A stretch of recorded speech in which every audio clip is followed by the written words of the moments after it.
Bonjour à tous, voici vos nouvelles de ce mercredi 7 mars 2012. 1, 2, 3, 4, 5, 6, 6. Alors aujourd'hui nous parlerons du www, de l'Internet, de la toile d'araignée mondiale, de la numérisation des humains devenue une réalité, de l'arme ultime des Illuminati quoi.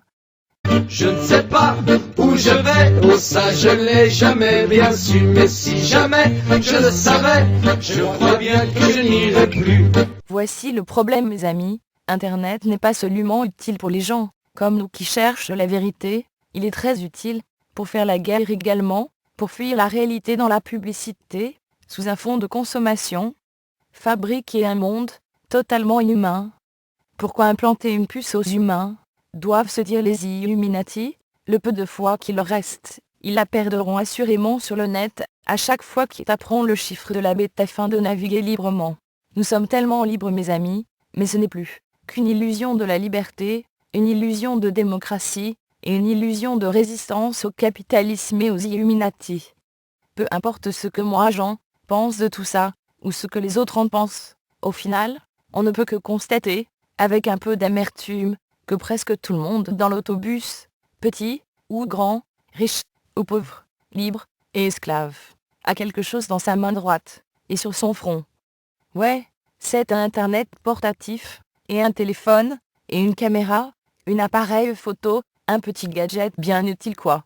Rien de mal. C'est tout petit, et tellement convivial. Le seul problème c'est qu'on perd le contact avec les autres humains. On perd la foi.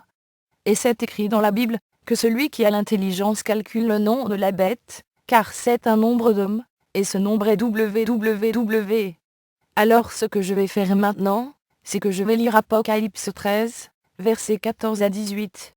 Je sais qu'on parle souvent d'une puce implantée sous la peau, pour comprendre ce passage, mais on est en 2012, et toujours pas de puce. Donc je me dis, faut trouver autre chose de plus logique. Alors je vais lire, et par les images vous allez comprendre ce que je veux dire, et, par les prodiges qui lui a été donné d'accomplir au service de la bête, elle fourvoie les habitants de la terre, leur disant de dresser une image en l'honneur de cette bête qui, frappée du glaive, a repris vie. On lui donna même d'animer l'image de la bête pour la faire parler, et de faire en sorte que fussent mis à mort tous ceux qui n'adoreraient pas l'image de la bête. Par ces manœuvres, tous, petits et grands, riches ou pauvres, libres et esclaves, se feront marquer sur la main droite, ou sur le front, et nul ne pourra rien acheter ni vendre, s'il n'est pas marqué au nom de la bête, ou au chiffre de son nom. C'est ici qu'il faut de la sagesse. Que l'homme doué d'esprit calcule le chiffre de la bête, c'est un chiffre d'homme. Son chiffre, c'est www. Tout à fait, c'est plus logique comme ça. Revoyons maintenant le début de la Bible, avec ce que nous savons. Genèse chapitre 3 verset 1 à 8. Le serpent était le plus rusé de tous les animaux des champs que l'Éternel Dieu avait fait. Il dit à la femme, « Dieu a-t-il réellement dit, vous ne mangerez pas de tous les arbres du jardin ?» La femme répondit au serpent, « Nous mangeons du fruit des arbres du jardin. Mais quant au fruit de l'arbre qui est au milieu du jardin, Dieu a dit, vous n'en mangerez point, et vous n'y toucherez point de peur que vous ne mouriez. » Alors le serpent dit à la femme, « Vous ne mourrez point. Mais Dieu sait que le jour où vous en mangerez, vos yeux s'ouvriront et vous serez comme Dieu connaissant le bien et le mal. » La femme vit que l'arbre était bon à manger et agréable à la vue, et qu'il était précieux pour ouvrir l'intelligence. Elle prit de son fruit, et en mangea. Elle en donna aussi à son mari qui était auprès d'elle, et il en mangea. Le sixième jour, Dieu créa l'homme à son image. Ça, est-ce que vous comprenez ? Le 6e jour, Dieu crée l'homme à son image. C'est important à comprendre pour mon vidéo. Jour 6, Dieu crée l'homme. À l'image de qui ? À son image. Vous voyez, n'est-ce pas ? Son image, pas à l'image de Dieu, à l'image de son image, à l'image de l'homme, et l'homme est à l'image de Satan. Consiste en 8 choses. Elles sont les 4 éléments de terre, l'air, l'eau et le feu, les 12 signes du zodiaque, un 13e signe, c'est-à-dire un signe astrologique secret qui contient en lui tous les autres, les cristaux, les chakras, le 3e œil ou le 6e sens, le Kundalini, une sorte d'énergie cosmique ou divin résidant dans notre corps. Il est souvent symbolisé par un serpent. Et le dernier élément, l'androgénéité, ou les deux sexes en un. un peu comme le yin et le yang. Alors de quelle façon est-ce que la pyramide contient tout ceci?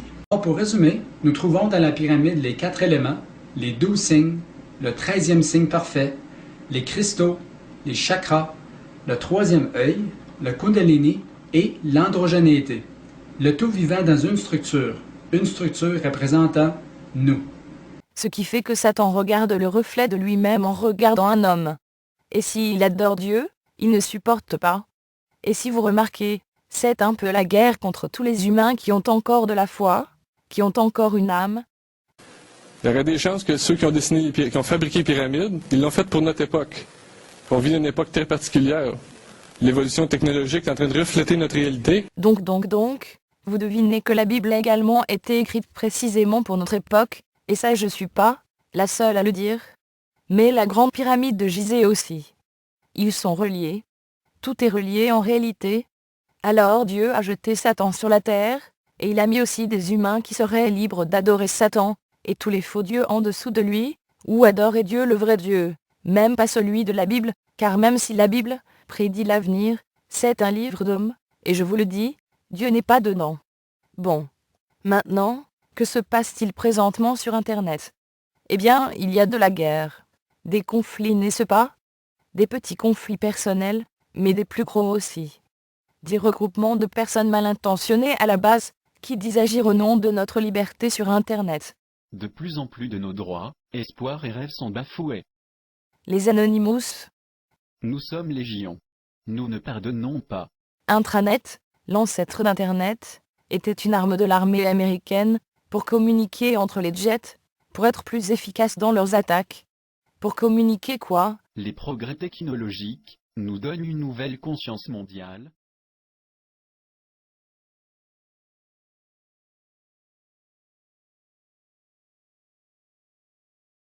Ensuite ils ont commencé doucement, pour munir les entreprises de cette arme et puis, très vicieusement, toutes les maisons, et tout le monde.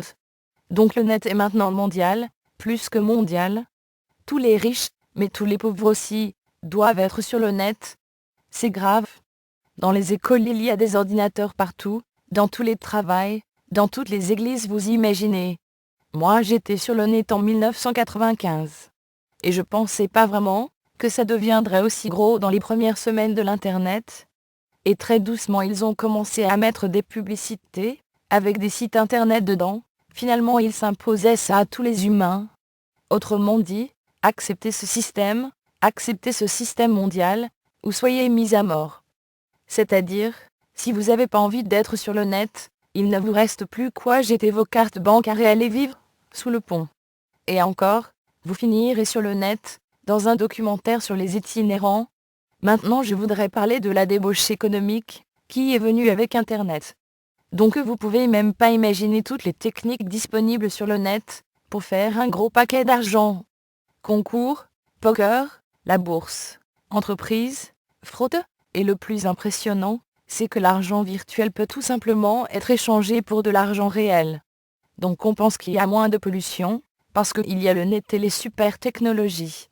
Non, c'est pas ça.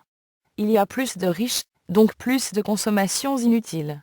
D'une manière ou d'une autre, Internet aura fait plus de mal que de bien sur la Terre. Ils verront bien que j'avais raison un jour. Je parle pas des Néphilim, eux ils savent déjà ce qu'est leur Internet. Alors en voilà. C'est très drôle de voir, comme ils sont absolument incapables de ne pas laisser toutes les preuves de leur complot et mensonges en évidence, dans les films, à la télé, sur Internet. Pourquoi? Parce que d'après moi c'est pas grave, les démons Néphilim sont tellement partout, dans toutes les couches de la société. Se cacher pour combattre Dieu aurait également aucun sens. Parce que l'on doit le faire tous ensemble, unis pour combattre Dieu. Unis, unis, unis. Dans la réalité, ce sera unis derrière une idée, qui présenteront comme une bonne idée. Bonne idée. Exemple, notre liberté d'expression sur le net. Vous comprenez, j'espère. Un autre exemple, le nouvel ordre mondial sur le net. Dans les vidéos il y aura souvent le petit mot de la fin.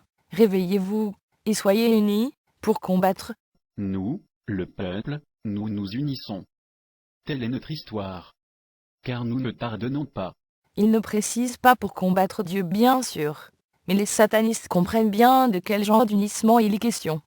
Et ces vidéos, qui se veulent anti-nouvel ordre mondial, sont régulièrement accompagnées de musique satanique.